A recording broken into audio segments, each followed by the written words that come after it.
Good afternoon, everyone. My name is Elizabeth, the Education Coordinator for Marlene's Market and Deli. This afternoon's special guest that we have with us is Eugenia Lennon.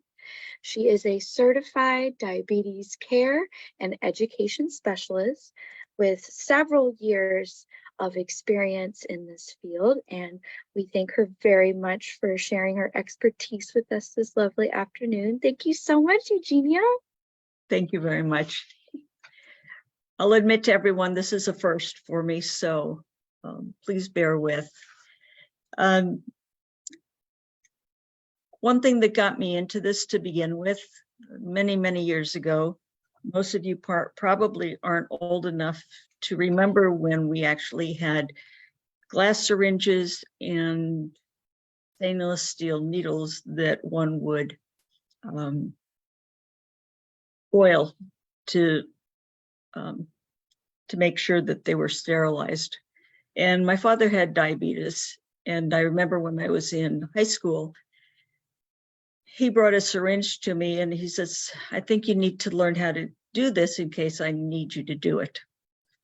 And having grown up on a farm, his skin was rather hide-like.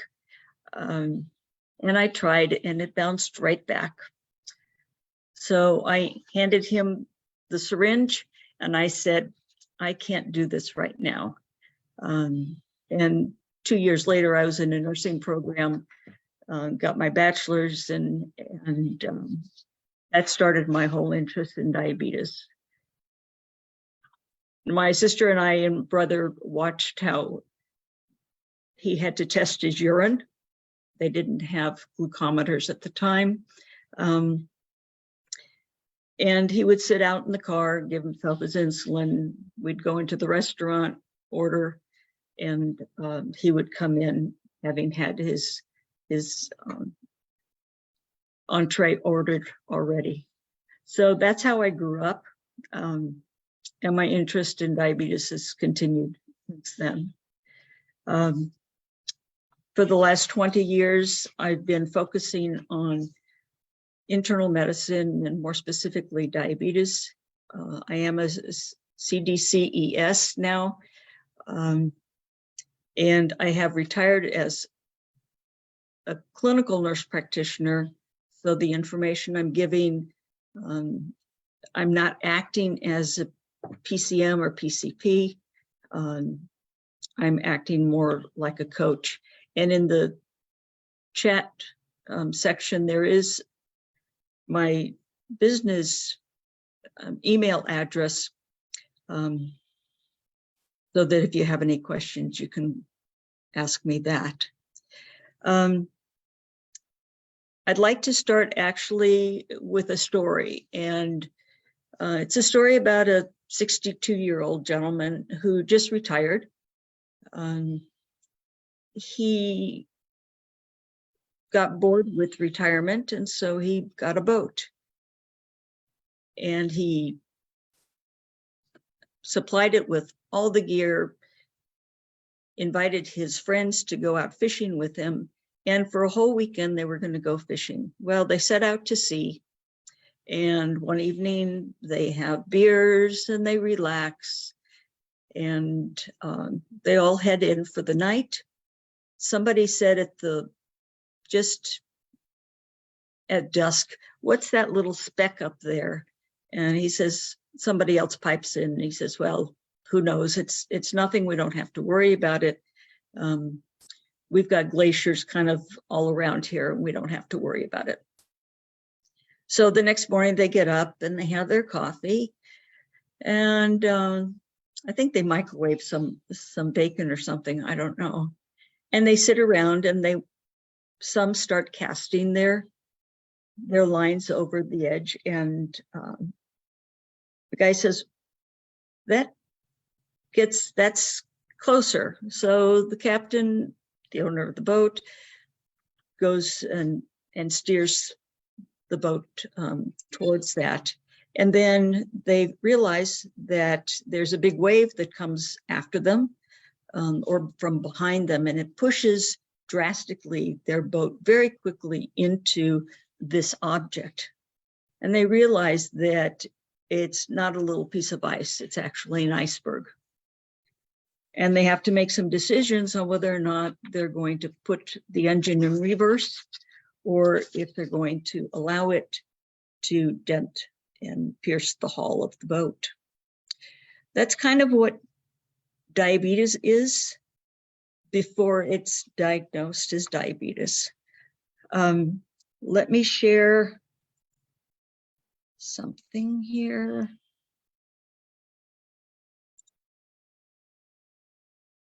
I don't know if you can.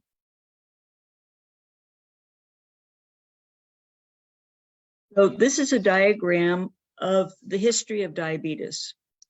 And if you can follow my cursor, it's not really cursor, back here, it starts out and life is normal. From this point through this point here, where the insulin production and the blood sugar intersect, that's the point at which you're diagnosed as having diabetes, and your A1C is 6.5 for those of you that have diabetes. The time between this point and this point is anywhere from 5 to 15 years. So you've got 5 to 15 years to figure out that that object in the distance is an iceberg. And most people don't know it because it is an iceberg. It's at this point here, when your blood sugar, or your A1C rather, is 6.5, you've actually lost 50% of your pancreatic ability to create insulin. And so I'd kind of like to focus on what happens before you're diagnosed with diabetes, because I think it's something that we don't know a lot. Well, it's an iceberg and we don't know it's occurring. And when it happens, it begins to happen, like I said, 5 to 15 years ahead. But it begins with what we call insulin resistance. We don't know exactly what triggers the insulin resistance in the body, but we do know that there are a number of factors that come together that give us a cue. So if you were to look at your lab work, for instance, or the medications that you're on, or the conditions that you already have, there's a couple of things that would cue us that you're developing some insulin resistance.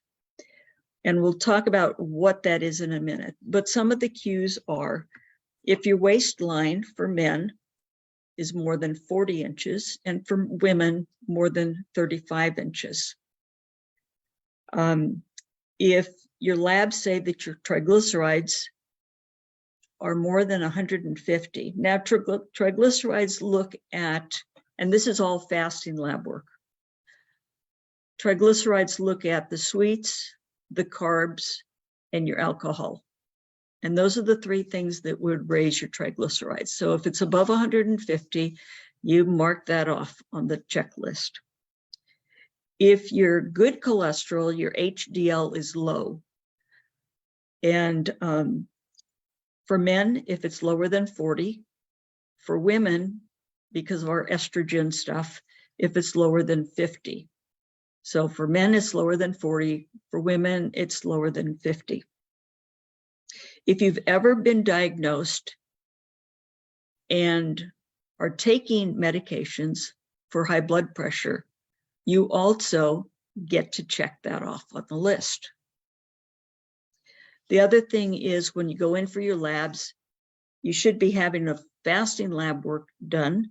And if your fasting glucose or blood sugar level is over 100, you check that one off the list as well. So your waist, your triglycerides, a low HDL, because the HDL is the good cholesterol, being treated for high blood pressure, or your fasting blood sugar is over 100. If you have any 3 of those 5, you're on your way to hitting the iceberg. And you've developed insulin resistance. So what insulin resistance is that the pancreas puts out insulin, and the purpose of insulin is to allow the sugar that's in the bloodstream to migrate into the cells. If they can't migrate into the cells, then the blood sugar levels stay high. What allows them to migrate, the sugar to migrate into all the cells in your body, is insulin. And for some reason, the body develops, every cell in the body develops an extra layer, an extra barrier to that transition into the cell. And that's what we call insulin resistance. So when that starts going up, then the pancreas said, I've got to work harder to keep the blood sugar down where it belongs. So this is the insulin production is trying to compensate for the insulin resistance. And at one point here, then the pancreas says, time out, I can't do this. I can't produce more than you're already asking me to produce. The insulin resistance obviously continues. The insulin production then starts coming down. And you'll notice that when that happens, the blood sugar starts rising. The blood sugar, I suppose this isn't quite the perfect graph, but it's up until this point that the pancreas is producing enough insulin to keep your fasting blood sugar down below 100. And when it's above 100, that means, and that's fasting. That has nothing to do with compensating during mealtime for what you eat.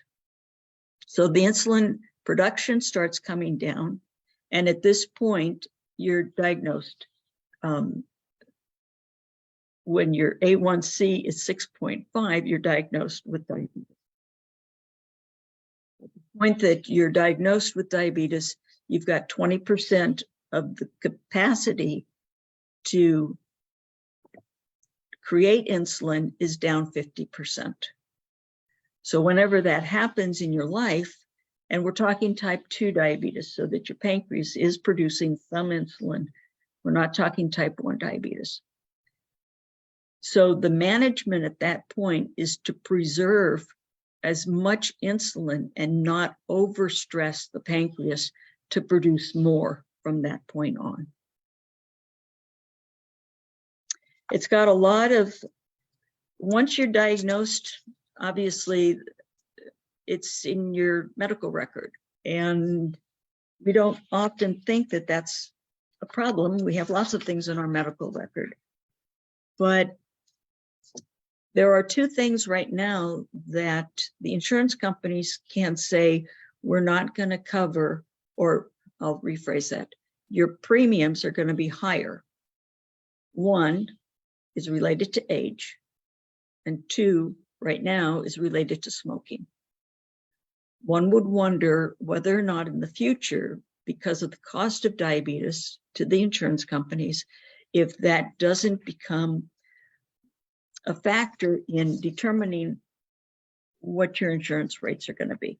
So if you don't think of all the other issues that come up, you might want to think about the financial issue. There's a lot of complications, obviously, when diabetes is not checked, psychosocial issues. But today, what I really wanted to focus on is catching it before it's diagnosed as type 2. And you probably live with a lot of folks that have those risk factors. And right now, given the prescribers that are on top of things, metformin is one medication that's given for pre-diabetes. especially when your A1Cs are between 5.9, 6, 6.1, 6.2, you're on the pen. I'm going to turn this slide off. Elizabeth, where are we right now with regards to issues and questions? I don't see any questions in the chat box yet, but I'm sure that there'll be some more later.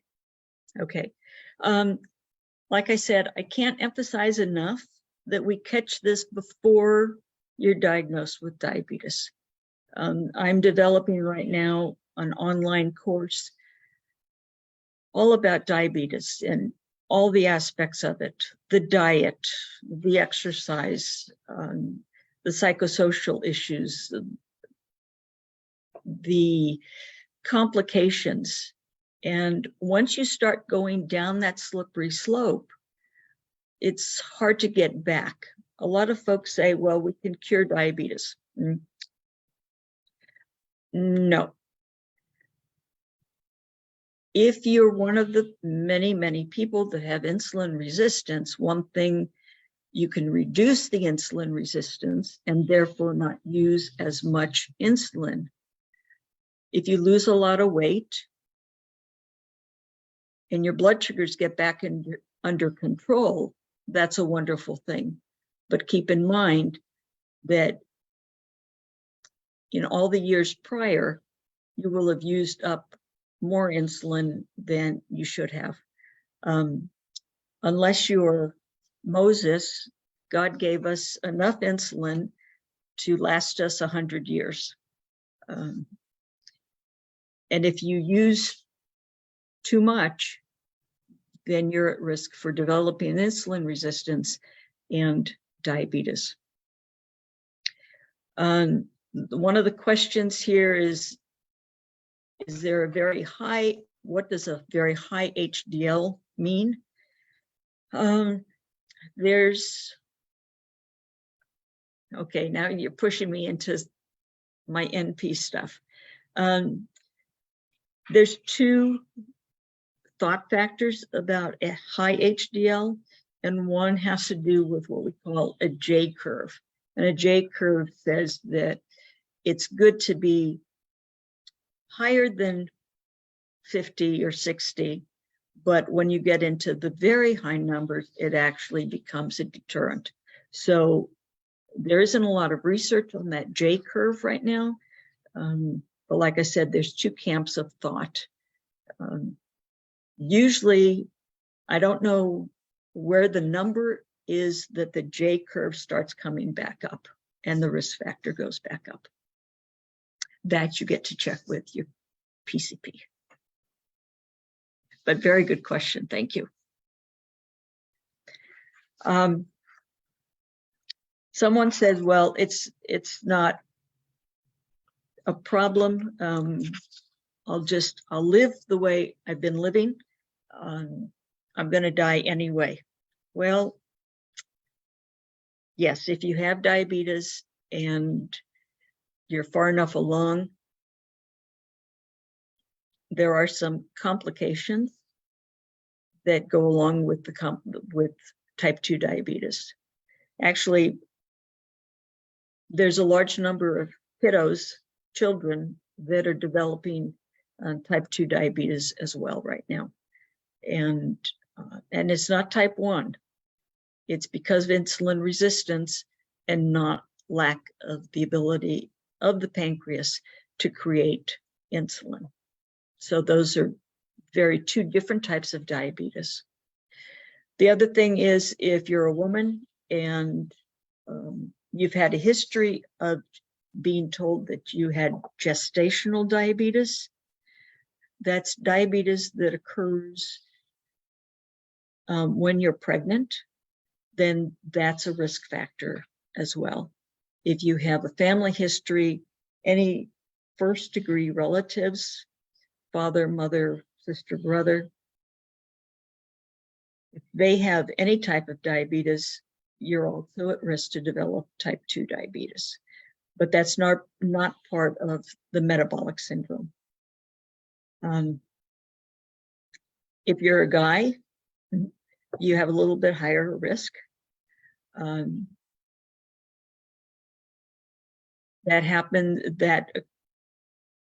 That's a problem until women get above age 6. We don't have that estrogen protection.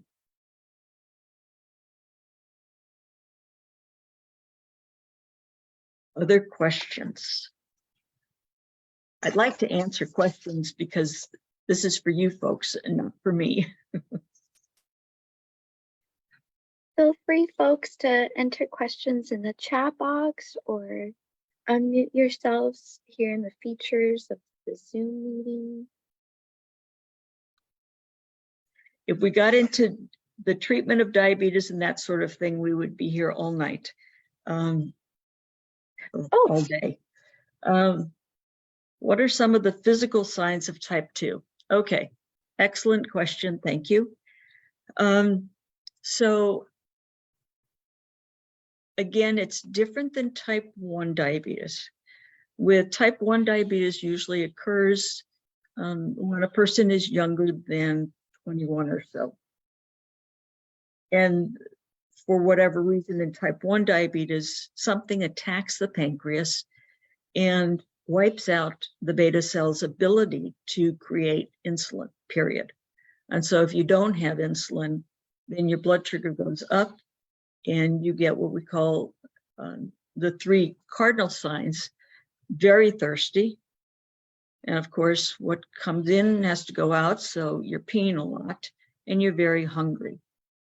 Now, in type 2 diabetes, if it goes unnoticed, someone hasn't been to the doctor for a long time, doesn't like to go for checkups or something like that, and all of a sudden, not to stereotype, but probably guys are a little bit more hesitant to get their checkups and such. And besides that, women have to go for mammograms and all of that sort of thing. So let's say it's a guy and he's resistant to go for his checkup, and all of a sudden, or not all of a sudden, over a period of time, he starts noticing that he's drinking more water.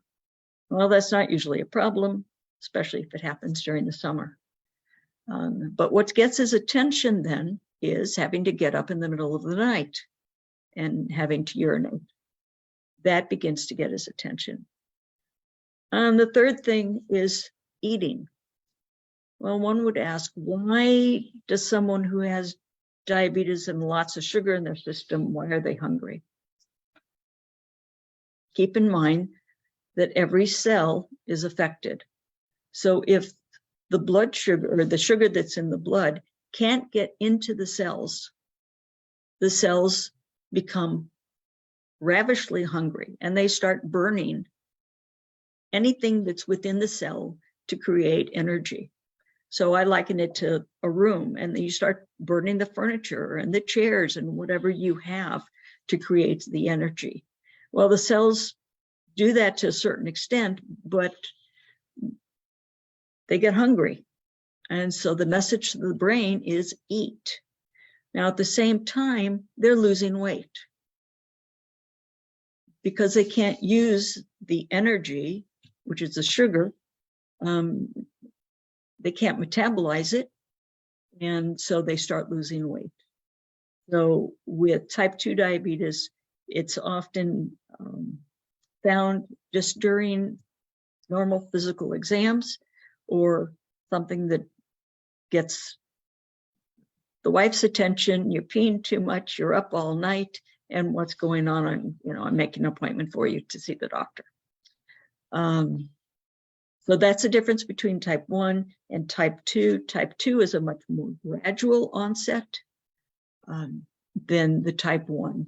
But once your blood sugar gets so high, then you go into the hospital or get your labs done, and your A1C is 9, 10, and the normal A1C is below 6.5. So, okay. What things can you eat to stabilize your blood sugar cravings? Okay, so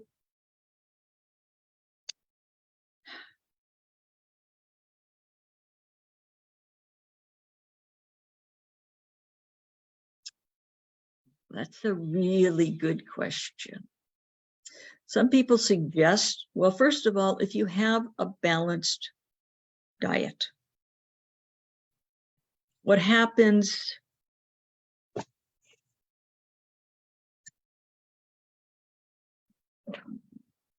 no, I don't have the right thing here. What happens when you just eat, let's say, a sweet, sugary, or orange juice or something like that, and your blood sugar goes up? Your pancreas then puts out a load of insulin. And keep in mind that the pancreas doesn't have forewarning to start putting out insulin. So it's playing catch up. So you eat something and it's more a carb, your blood sugar will go up. And then once the insulin's on board, the blood sugar starts coming back down. And it's when it's coming back down that all of a sudden you're hungry again. And usually we don't take time to grill a steak or protein or whatever. And so we choose the fastest thing that's available and we grab another sugary thing and the blood sugar goes back up and the pancreas responds by putting out more insulin and you go hypoglycemic again. And that's what we want to prevent. So when you eat, if you eat a balanced meal,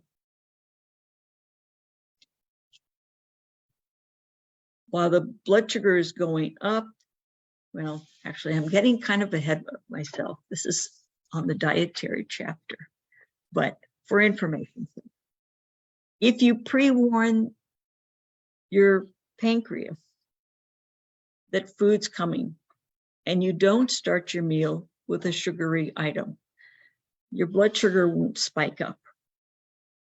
If it doesn't spike up, then you're not playing catch up. So what we usually suggest is start while you're cooking your meal or while you're preparing your dinner. Grab a couple of olives. Well, maybe 5 because you had 5. Or a small number of almonds. We don't want the whole bag. 10 almonds while you're cooking dinner would cue the pancreas to start putting out more insulin. But because they're protein or a fat, it's not going to send the insulin level sky high. So you're not going to waste insulin. So by the time you sit down and eat your meal, the insulin's already on board. So your blood sugar will not spike because the insulin's already on board. I hope that makes sense. So you preload, you preheat the oven, so to speak, with a small gesture of food, and it should be a protein or a fat. And then when you start your meal, your blood sugar won't spike. If you have a balanced meal, usually you don't have those sugar cravings.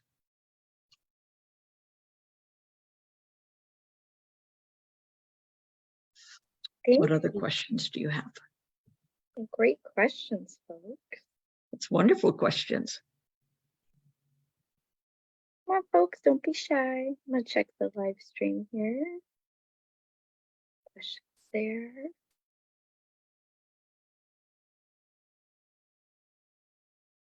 Yeah, so how do you think exercise plays a role in the prevention of type 2 diabetes?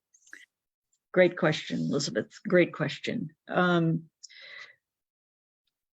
There are medications that help sensitize the cells to the insulin. And if you exercise on a routine basis, your exercise will do 80% of what that pill would do. And there used to be a number of pills in that category. There aren't anymore. There's only one, but it is a good insulin sensitizer. Metformin obviously is an excellent med. I think metformin, don't get me on my soapbox, but metformin is worth its weight in gold, not just for decrease or to sensitize the cells to the insulin, but also to decrease how much glucagon the pancreas is putting out when you eat. For a diabetic, you have to deal with contend with two different sources of glucose. One is what you eat, and the other is what your liver's producing. So metformin puts the brake on the production of glycogen from the liver. So you're not having two things to contend with as far as your blood sugar when you eat. There's a number of other things that metformin does. They're finding more things about prevention of cancer and that sort of thing, but we're only dealing with diabetes today, so I won't get too up on that. As far as exercise, it's extremely important. It will reduce insulin resistance. And so exercise can be, they say 30 minutes a day. You don't have to exercise 30 minutes a day. You don't have to do it all at one time. You can split it up. 10 minutes, it starts raining, and you come back inside, okay? Even getting up at commercial times, if you're watching television, that would be a good thing to do. Let's see. Okay, the question is, when you need an energy boost, protein again. Well, actually, if you need an energy boost, the first thing to be metabolized are your carbohydrates. But again, it has to be balanced. So for instance, I don't know, some of you might be diabetics and you're on insulin. When you have a hypoglycemic reaction where the blood sugar goes down, you address that with a quick sugar source. But again, if the insulin is still on board, your blood sugar will come up, and depending on what kind of insulin you're on, the blood sugar will come right back down because the insulin's still in your system.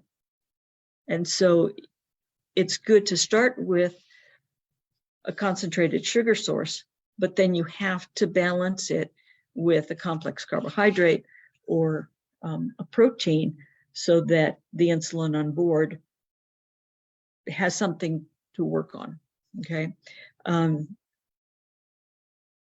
When kids are like on a basketball team and they have a competition the next day, they'll load up on carbohydrates the night before. So they all have a spaghetti dinner. Well, there's a reason for that, because you want those carbohydrates available, but that's for kids. For an energy boost, otherwise, I think the balanced meal is the best thing. Carbs aren't going to give you an energy boost necessarily. They'll do strange things to your blood sugar. What are the feet and eyes affected by diabetes? Or why are they? Okay, so there are macro and micro related complications. And like I said, diabetes affects every single cell of your body. And so when we're talking about the small blood vessels and such, we're talking about, for instance, the eyes. You have to have your eye exam at least at diagnosis, and then preferably every year thereafter. Because you can have retinopathy, and it can be prolific retinopathy, which isn't necessarily a good thing. So same thing occurs with the kidneys for renal or kidney damage. Let me say something real quick here. As soon as I said that, a lot of people said they don't want to take metformin because it wrecks the kidneys. Nope. Metformin does not wreck the kidneys. Every medication that we take gets excreted through one of two byways out of the system. One, our urine, and two, our gut. And metformin happens to be excreted through the kidneys. If your kidneys are not working well and you have some renal insufficiency, then we have to cut back on the dose of the metformin. The metformin does not damage the kidneys at all. The metformin has to be reduced in dose if your kidneys begin to fail. And I hope I clarified that. Some people say, I don't want to be on metformin because of my kidneys. No, there are standards that say what the doses of metformin should be at what stage of kidney impairment a person has. Feet. Again, micro. When the feet don't get enough circulation, you tend to put yourself into the category of potential complications. In my most recent job setting, I saw more amputations than I had in 15 years of civilian nursing. And I'm not sure exactly why. I have some theories, but we won't go there today. But circulation is very important, and foot care is extremely important. And you should be examining your feet every day. Take a mirror to the bottom of your feet. If you're flexible enough that you can actually look down at your feet, that's good. Otherwise, put a mirror under it. Ask your spouse or significant other to examine your feet if you don't have that flexibility. Any sores need to be addressed immediately. And once the problems continue, they have to be addressed very aggressively, or else they continue. And your feet are pretty important, because if you can't walk, you can't get your exercise. So prevention is really, really important. What other questions might you have? Some great questions, folks. Don't be shy, feel free. Well, we have an expert here. I think the important part of today is seek out the people that you know that are at risk for developing diabetes. We don't want to wait until you've got complications. We don't want to wait until you're thirsty and you're peeing up a storm and you're eating everything in the refrigerator and you're losing weight. We don't want to wait till that point. Keep in mind that those 5 to 15 years, the complications are starting. Things are starting in your cells and in your body the moment that insulin resistance begins. Question, does diabetes run in the families? Okay, so if you have a first relative, brother, sister, mother, father, that has or had diabetes, you are at higher risk We don't know exactly why. It may be in the genes. There are some people that are obese and they don't have insulin resistance. There's about 25% of the population that can be obese and they don't go into this slippery slope. The other 75% of the population are at risk if you don't take care of yourself. Do animals get diabetes? Yes. Yes. I've got a neighbor down the street whose dog has diabetes. They're lucky because they just use the insulin, and it's a very small amount so that they don't have to use a lot. And their insulin costs are cheaper than we humans. By the way, I know the insulin has now been capped at $35 a month. Most insulin have been capped. And so whenever you say, well, the insulin that I'm on isn't on the list, because there are formularies still, so that some of the insulins are not capped at 35. That's for Medicare. Diabetes tends to be a pretty expensive diagnosis and condition, and it involves every aspect of your life. And if we can prevent it, we need to. And if you need to harp or drag somebody to the doctor, or just get rid of the cookies or the sugar in the house and just make it not available. Kids want to go to grandma's because they have cookies and sweets. Well, get rid of them. They can have apples and fruit. They don't need to perpetuate this. And it is an epidemic now. It's getting to be very, very expensive. And insurance companies aren't going to want to deal with it. That is good news, though, that a lot of insulins out there are getting capped, because I have heard of some individuals having to space out their doses because they can't afford it, which is very scary. Right.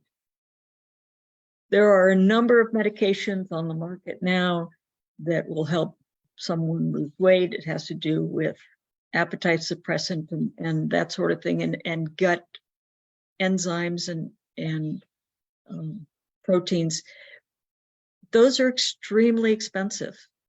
I know someone who's a diabetic who would love to be on one of those medications. Her insurance doesn't pay. I mean, she will have to pay $900 a month. She's Medicare, to get this medication. It's for 4 shots, 1 shot a week, $900. She can't afford it. And so the things that are, and interestingly, some of those drugs are now in great demand. And so they're in low supply, but they're in great demand for people oftentimes that don't have diabetes, that just want to lose weight. And so the supply isn't there for diabetics that need it. But supply and demand is a whole different topic. For sure. Oh, another great question. Okay, explain how the sugars in fruit or artificial replacements affect one's diabetic risks. Okay, so the sugar replacements, there are 2 camps. Again, there has not been established a straightforward, definitive remark on sugar substitutes. Personally, I try to go with monk fruit, which is a natural sugar. It doesn't do anything to the blood sugar. It's not made of alcoholic sugars or alcohol-based sugars. The old sweeteners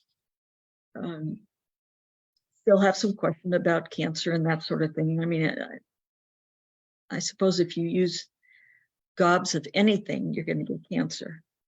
The one thing in our diet that we really need to be aware of is high fructose corn syrup. The liver doesn't know what to do with high fructose corn syrup. And it's becoming more an additive to food products because it's cheaper than sugar, cane sugar. Now, too much cane sugar isn't good for you either, but it's not a manufactured sugar like high fructose corn syrup. So if you look at your labels and you see that high fructose corn syrup is in the first 3 items under ingredients, pick something else off the shelf and compare that.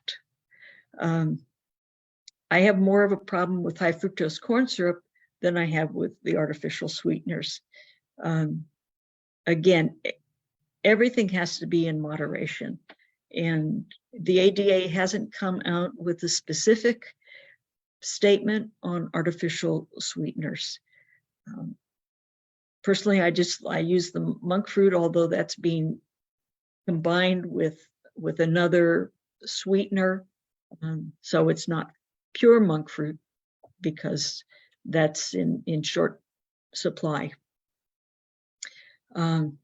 Fruit, eat what you want. The body, there are some fruit that have higher glycemic index, which means your blood sugar rises quicker. So the better fruits are your berries. Cantaloupe is great. You can have a half a cantaloupe for 15 grams of carbs. That's a pretty good deal. You put a little bit of cottage cheese in it. You've got your protein. You've got a little bit of, well, actually, cottage cheese isn't considered a carb. You've got your protein, and you've got your more of a complex carbohydrate in the cantaloupe. Berries are good. Apples are good. Things that have a high index that you don't want to eat. Well, these are the things that you can eat after you've eaten your dinner, okay? So the things that have high glycemic index won't do as much damage. No, that's not. It won't alarm your pancreas as much if you eat it at the end of your meal because your insulin's already on board. So any of your fruit is fine, any of it, but have it after your insulin's already on board. Thank you, Eugenia. Yeah, and the fructose, which is the sugar in fruit, especially in apple with that extra fiber, doesn't allow that spike in blood sugar. And you brought up a really good point about already having your insulin already on board after a meal. So having a sweet fruit snack after a nice, good, wholesome meal is good to go. Yeah, Thanksgiving, I really try to eat my proteins and my fat first, except on Thanksgiving, and I usually wait for the pumpkin pie till last, but it's hard to keep away from those yams early on, but I try. Yeah, everything in moderation. Moderation. Very well said, Eugenia. Perfect. What other questions do you have? I could go on and on and on. I do have a question. So if someone were actually low in weight, but had the presence of neuropathy and some other types of symptoms that are associated with type 2. How could they combat getting, like, what certain blood tests to keep an eye out, so to prevent any type 2 diabetes? Okay, at the beginning, did you say that they were losing weight? Yes. Okay, so unexplained weight loss, you're pushing me into my NP stuff again. Unexplained weight loss needs to be looked at because it can be caused by a number of things. Intentional dieting, obviously, is one. If certain systems in the body are off, if your thyroid is off and you've got too much thyroid circulating, that can be an issue. But I think as far as lab work is concerned, I think going in and getting a full panel, which is your CBC, your metabolic panel, which includes your electrolytes, your liver functions, kidney function, your comprehensive panel also includes your calcium, your phosphorus, or your potassium, I'm sorry, your blood sugar. And if you can go in fasting, that would be the best, because then you're going to get a lot of that information. You're going to get your triglyceride level. You're going to get, well, the HDL doesn't matter on fasting, nor does the total cholesterol, but you're going to get your triglyceride level, and that's important. And you're going to get your fasting blood sugar. Are there any dangers in going cold turkey? Cutting sugar out completely? Good question. Wow. Okay. What are you going to substitute it with?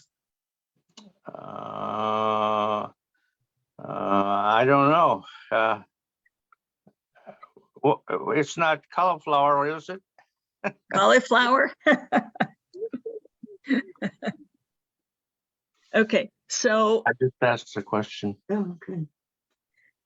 So I think everything in moderation. If you've been overdoing it on your sugar intake, I think to start cutting it down would be the first step.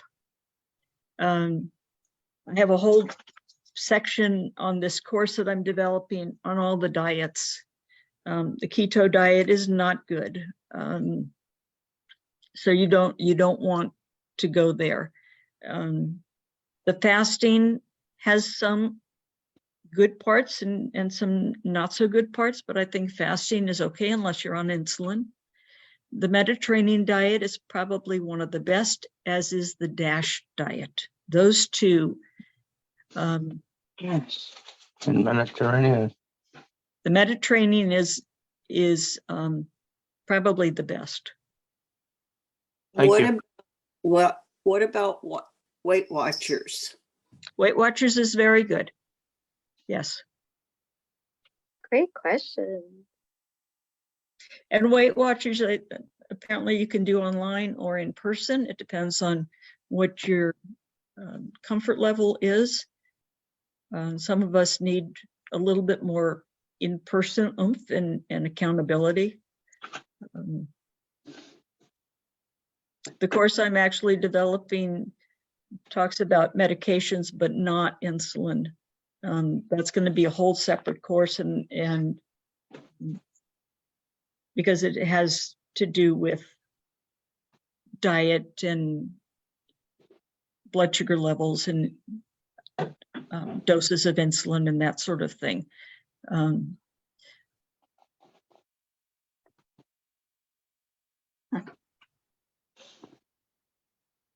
I've got a service puppy here that I'm training, so that's why I'm.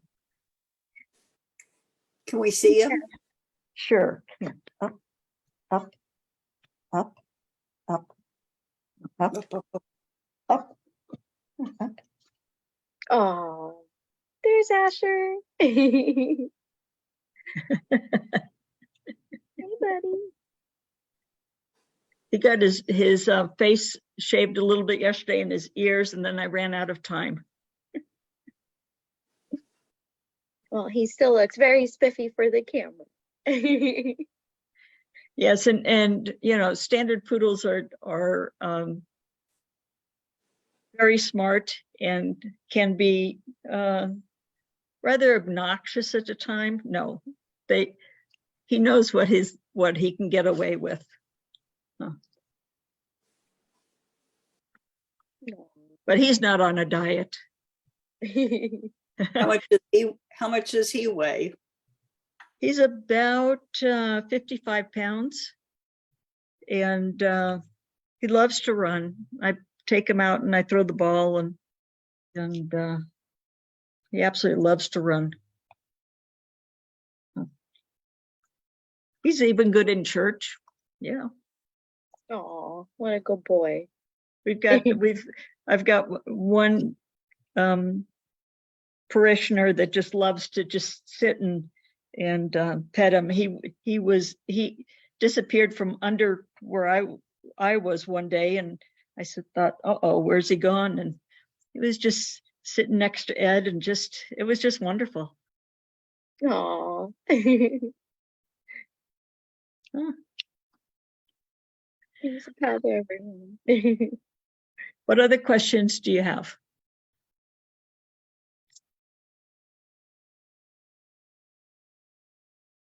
Don't be shy, folks. Excellent presentation. A lot of information. Thank you. Oh, you're welcome.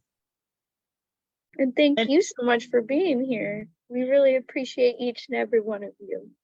Well, and if you have any questions, my email address, the business email address, so to speak, is at the top of the chat, and you can email me. And the beginning course that we kind of went over at the beginning of this discussion is going to be offered first, and then the go live for the main diabetic course will be sometime probably mid-April. So if you're interested in that, you know, some people can't make the courses that are given at the hospitals or that sort of thing. And then I'm also offering some one-on-one discussion. If it's local, then we can negotiate that, and you don't have to go through that online course. If you're not local, then go through the course, and then we set up a one-on-one counseling or coaching to keep you on board and get that weight down or get into the exercise routine, etc. Perfect.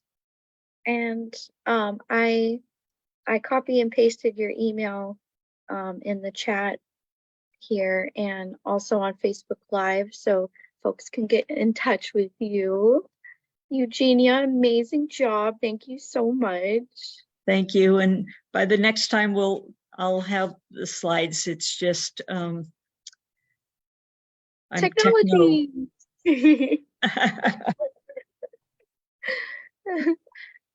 It's a blessing and a curse, but we're right. grateful for everyone. You have help coming.